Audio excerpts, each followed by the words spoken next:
Halo teman-teman, jumpa lagi di Question Answer episode 14 dengan tema Kudus dalam Karir. Nah, hari ini kita mau ngelanjutin tema yang sebelumnya nih kok, perbincangan kita yang sempat terputus minggu lalu gitu ya. Nah, kok terakhir kita sempat ngebahas atau mungkin mau ngebahas tentang full timer gitu ya. Gimana caranya pembicaraan kita sebelumnya itu orang banyak banget yang mengkategorikan jenis pekerjaan gitu. Dan kadang-kadang banyak orang juga yang merasa full timer tuh lebih baik, lebih rohani sehingga mereka juga lebih memilih daripada pekerjaan sekuler, aku kayaknya lebih terpanggil. Nah, mereka biasanya menggunakan kalimat ini buat bekerja sebagai full timer. Sebenarnya menurut Ko Evan sendiri nih Ko Evan kan mungkin expertise di dunia bisnis, dunia rohani juga. Gimana sih kok caranya supaya kita bisa menyikapi hal ini gitu? Sebenarnya kalau ngomongin tentang masalah ini ya, full timer ataupun non full timer, maksudnya gereja ataupun non gereja ya gitu. Ini udah jadi apa ya? Polemik atau pembahasan udah lama banget sih, Bet. Udah lama banget. Udah lama banget gue sering dengar hal ini gitu loh. Iya, orang selalu berpikir kalau di gereja berarti lebih benar dibanding yang di luar. Begini sih, orang itu kalau mandang gereja ya, ini memang dari budaya kita juga yang budaya Indonesia yang memang negara beragama ya. Jadi semua harus ke gereja. Iya. Jadi semua kita diarahkan bukan ke gereja, beragama. Karena itu dari kecil kita kan memang sudah masuk dalam sebuah agama. Ngikutin orang tua kita. Nggak ada form pas kita bocah, lu mau pilih agama apa bos? Nggak ada kan? Nggak dicentang gitu. Nggak dicentang gitu, nggak ada. Jadi kita ikut. Karena kita sudah mengalir menjadi seorang beragama, dalam konteks ini kekristenan ya, jadi orang Kristen dari kecil, hal beragama itu sudah menjadi, orang tuh sudah merasa cukup beragama ketika udah ke gereja. Iya. Nah, dampaknya adalah orang jadi tidak menemukan esensi dari kekristenan yang sebenarnya. Ini Koko narik mundur banget nih ya, buat menjawab yang tadi ya. Nah, ketika orang nggak menemukan esensi kekristenan sebenarnya, dia hanya berpikir, gue Kristen, jadi gue ke gereja. Mau lebih expert lagi, kalau gue anak Tuhan, gue Kristen, berarti gue pelayanan. Nah, kan dari situ tuh bergerak terus ya. Gue Kristen, gue anak Allah, berarti gue pelayanan gitu. Jadi nggak pelayanan. Bukan anak siapa? Anak jin. Anak jin. Kan enggak kan? Semua kita anak Allah kan sebenarnya secara hukum. Tapi meskipun pada faktanya tindakan kita nggak seperti anak Allah kadang-kadang. Bukan seringkali bahkan ya, bukan kadang-kadang ya. Nah, karena itu orang mulai jadi bergerak ke arah pemikiran bahwa kalau mau benar berarti ke gereja. Mau lebih benar lagi gini, mau benar adalah ke gereja. Iya. Mau benar ke gereja, ibadah dulu deh minimal ya. Iya, betul. Terus kalau mau lebih benar lagi, gue resign dari kerjaan gue di non gereja, gue menjadi full timer gereja. Mau lebih benar lagi, kan bergerak terus, Bet. Iya, benar. Tapi sayangnya jadi esensinya hilang, Bet. Esensi seorang anak Allah yang dalam Yohanes 4 ayat 34 Tuhan katakan makananku melakukan kehendak Bapa dan menyelesaikan pekerjaannya. Esensinya jadi ya ke gereja. Iya. Nah, semua itu menjadi something yang merusak dasar berpikir orang Kristen. Jadi kehilangan esensi kehidupan sebenarnya anak Allah, Bet. Iya. Itu jadi agak parah sebenarnya sih. Hari ini kan orang yang berpikir full timer gereja lebih benar daripada orang non full timer gereja kan banyak banget. Masih banyak orang berpikir seperti itu. Padahal pada faktanya yang ke gereja juga banyak yang hancur loh. Iya. Ke gereja karena kan Koko kan di gereja lama banget ya. Di gereja lama banget ya. Dari kecil emang udah di sekolah Alkitab dan lain sebagainya. Jadi nggak semua seperti itu, nggak semua orang seperti itu. Tapi nggak sedikit juga. Iya. Jadi gue melihat kok di gereja begini ya mulutnya ya. Kok di gereja gini kelakuannya ya. Kok di gereja begini ya cara pikirnya ya, emosinya ya. Di gereja loh. Iya. Nah, sebenarnya kalau kita melihat realita itu, terutama generasi milenial ya, kayak teman-teman yang nonton, ya kan ada yang milenial juga yang nonton. Itu jadi Mereka jadi ilfeel malah sama orang gereja, karena itu banyak orang nggak ke gereja. Betul. Ke gereja kok sama aja. Betul nggak? Iya. Jadi ke situ lagi larinya loh. Ini luas banget dampak dari salah berpikir panjang dengan waktu yang panjang, bisa 10 kan 20 tahun pemikiran ini kan bisa lebih Bet ke gereja lebih bener. Ternyata enggak, berarti gereja sama luar sama. Panjang banget ya Bet ya. Panjang banget cara berpikirnya ya. Nah, sebenarnya karena itu kita harus ngebenerin dulu deh pola pikir kita. Anak Allah adalah mereka yang hidup dalam kehendak Bapa. I don't care mau mereka di gereja kayak mereka full timer gereja, gue nggak peduli. hidup dalam kehendak Allah itu mulia dalam segala aspek yang mereka lakukan. Dalam setiap hal yang menjadi tanggung jawab mereka. Itu mulia banget. Dan pasti menjadi berkat, menjadi contoh, dan memberkati orang lain. Oke. Aku setuju banget dengan gimana caranya kita membangun pikiran gitu ya. Kalau membangun, karena hati-hati banget gitu ya. Minggu lalu juga kita sempat membahas motivasi, dan sekarang kita membahas pikiran gitu ya. Dan mulai belajar juga, ternyata memang kita nggak boleh istilahnya membedakan yang ini rohani, yang ini enggak. Karena semua buat Tuhan, gitu. Tapi pertanyaannya kok kalau misalkan kita memang tidak membedakan gitu ya, pekerjaan sekuler dan rohani karena semua buat Tuhan. Dalam hal prakteknya, gimana sih kok menjalani pekerjaan yang mungkin dalam tanda kutip terkesan duniawi, tapi tetap memuliakan buat Tuhan? Bagaimana menjalani kehidupan yang non gereja, pekerjaan non gereja, tapi tetap memuliakan Tuhan, motivasinya. Gini, motivasi itu kan terbentuk oleh waktu ya, terbentuk oleh waktu yang bukan hanya umur kita hidup, tetapi terbentuk oleh apa yang masuk ke dalam pikiran kita. Itu semua bentuk motivasi kita, cara hidup, pola pikir, dan cita-cita kita terbentuk dari situ. Nah, jadi bagaimana kita melakukan pekerjaan tetapi untuk Tuhan? Ya tergantung apa yang masuk ke dalam pikiran kita selama ini. Karena itu membentuk motivasi kita. Jadi motivasi kita benerin lewat kebenaran firman. Kita dengerin terus, jam doa kita bertumbuh. Kemudian di pekerjaan pun, jadi kita tahu, aku ini melakukan ini untuk Tuhan. Nah, buahnya apa sih, Bet? Buahnya adalah ketika dalam pekerjaan, misalnya kita mendapat kesempatan untuk, simple ya, untuk nyolong. Kita nggak mau. Kenapa? Untuk Tuhan. Kalau untuk diri lu sendiri bisa nyolong. Iya. Kenapa? Karena kalau untuk diri lu berarti lu mencari profit untuk diri lu sendiri. Tetapi untuk Tuhan lu tahu, profit untuk Tuhan itu bukan berbicara mengenai duit, tetapi mengenai hidup yang berubah. Betul nggak? Jadi profit. Jadi kalau kita berpikir, aku kerja untuk Allah, untuk Tuhan. Berarti apa yang kira-kira mendatangkan keuntungan? Tadi gue pinjam kata profit ya. Profit ya. Apa yang mendatangkan kebahagiaan untuk Tuhan? Nggak mungkin nyolong, karena Tuhan nggak bahagia dengan uang yang banyak, dengan colongan duit, bukan. Tapi hati kita persembahkan. Jadi kita kembalikan semua ke sana, Bet.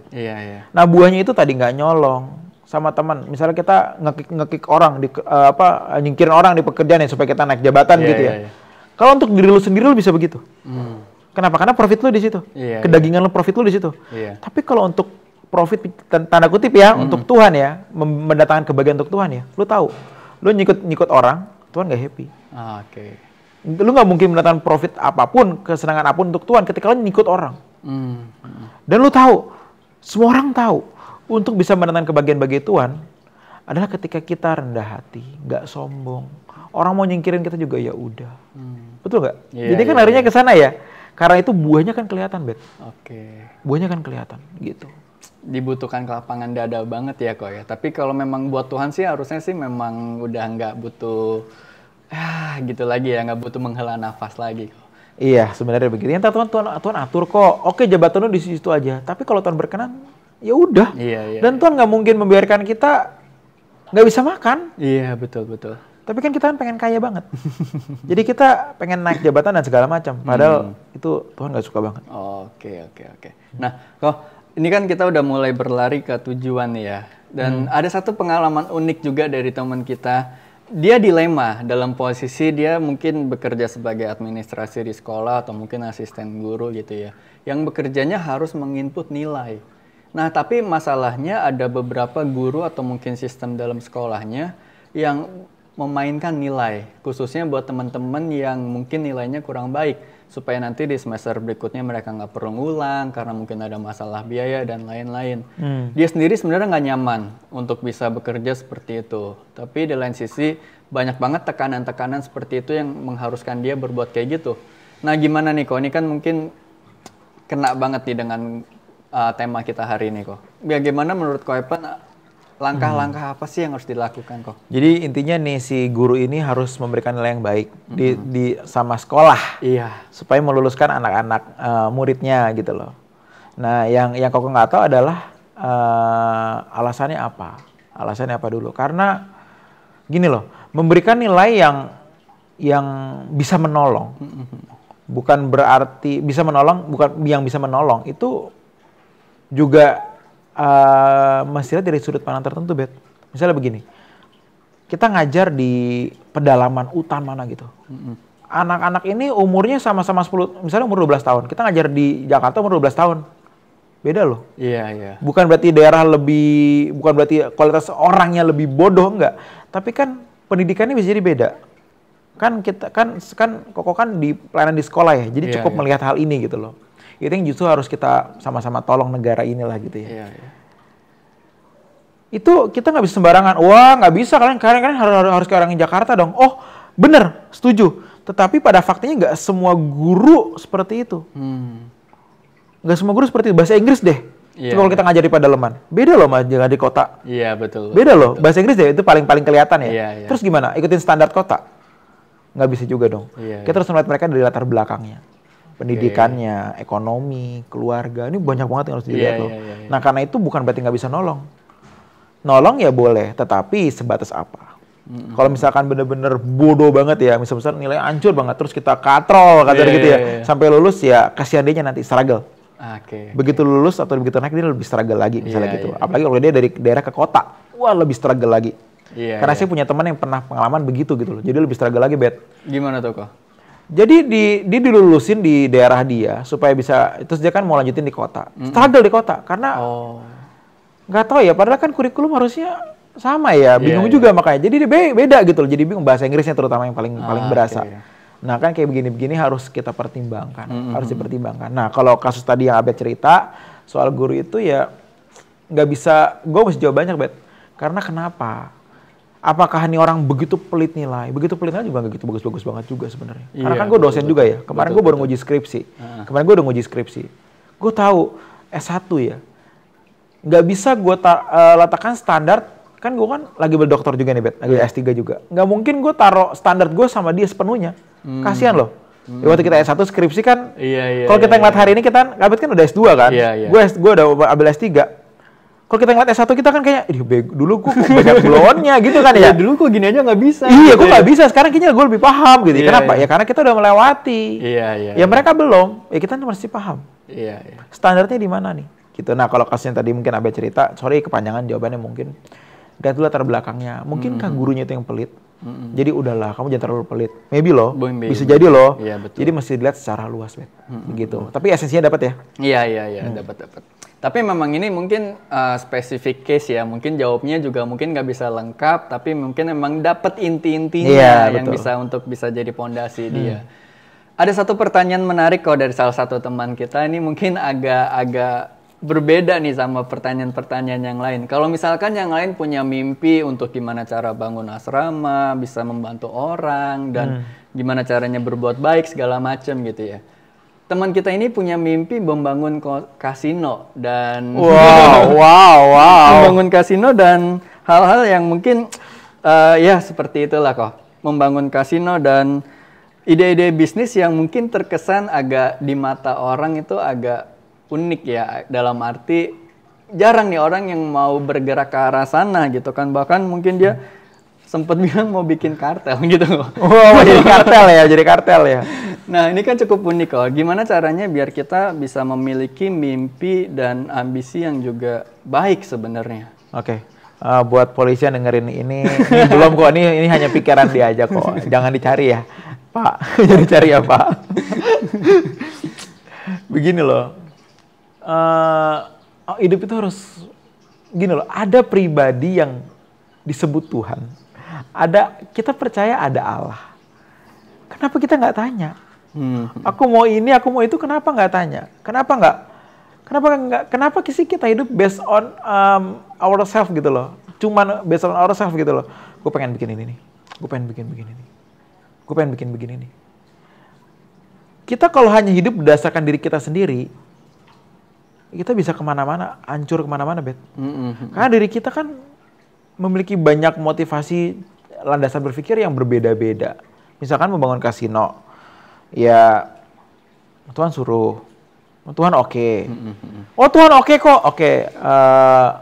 Personal sih mungkin ya jawabannya. Tapi ya coba kamu kembali kepada kebenaran Alkitab.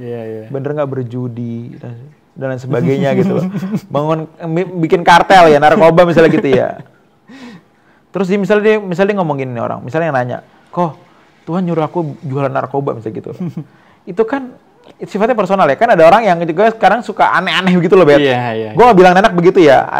Ini orang begitu, nggak ada yang aneh-aneh. Tapi kalau waras tanya Tuhan dong. Lu udah tahu ini melanggar norma, hukum-hukum, undang-undang di negara ini. Kenapa dibuat? Tuhan suruh. Tuhan nggak mungkin menyuruh kita something yang melawan negara pemerintahan yang baik gitu loh. Nggak mungkin lah. Tuhan agak-agak ngaco kan enggak gitu loh. Jadi buat teman-teman yang berpikir ekstrem begini yang unik, tanya Tuhan lah. Kamu tuh punya Tuhan yang hidup. Kita tuh punya Tuhan, punya Allah yang hidup yang bisa ditanya dan pasti mau menjawab. Jadi jangan ragu untuk nanya gitu loh. Kecuali kamu mau hidup untuk dirimu sendiri. Go ahead, suka-suka. Nah, kayak begitu-begitu, Pak, nih namanya nih Pak. Baru dilaporin nih. Baru dilaporin ya. Jangan ya, teman-teman ya. Hidup itu baik-baik aja. Aku mau kaya nggak usah bikin kasino ya. Jualan kerupuk aja kalau gede kaya kok. Bener, jualan kerupuk aja itu juga bisa kaya. Jualan permen satu kaya. Bikin roti jual ke warteg-warteg. Kacang yang di warteg tuh nggak lo? Kacang yang di plastik-plastik gitu. Itu pun kalau lu jual ke 1000 warteg ya, lu udah kaya gitu loh. Jadi nggak usah bikin aneh-aneh, yang penting kita hidup untuk kesenangan Bapa sampai kita pulang ke surga. Wow, gitu. Cakep. Oke kok, untuk sesi kali ini mungkin itu dulu pertanyaannya. Udah. Kita simpan lagi buat nextnya. Baru 2 kayaknya nih, Bet. Tenang, masih bakal banyak lagi. Nanti kita akan ada episode-episode selanjutnya. Thank you banget kok buat waktunya. Sama-sama, thank you. Thank you teman-teman buat udah mengikuti sesi question answer episode 14 ini. Kita jumpa di episode 15. See you and God bless.